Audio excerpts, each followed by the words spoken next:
Today, it's time to get schooled. And speaking of today, did you know that in this day, June 15th, 1215, King John sealed the Magna Carta?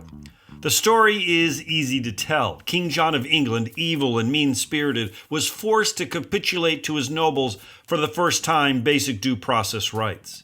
It became a foundational legal document. It is for this reason that the Magna Carta has been used as the historical stake in the ground for the rule of law. You can still buy Magna Carta merch both in the British Museum and the Library of Congress.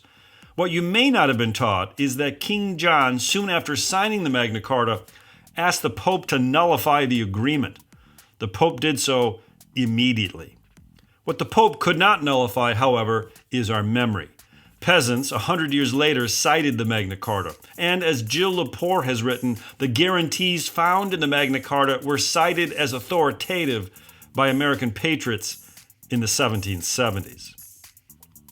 What seems to be the powerful lesson of this little tale is that sometimes our history is written all too conveniently. I love history, but I am challenged by Priya Satya's book, Time's Monster, How History Makes History. She wonders out loud whether or not historians are storytellers, critics, or merely abettors of the powerful. Satya candidly wrote, "The discipline of history has yet to come to terms with its role as time's monster." She concludes by saying, so many in the modern period believe that conquest and nation building might be exercises in virtue, perhaps the biggest proof of that flawed nature.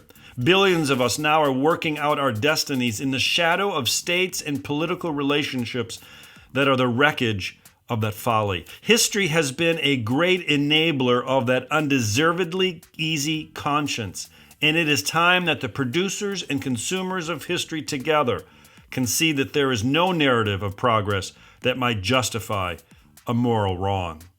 Good news for historians: there will always be a need to set the story straight.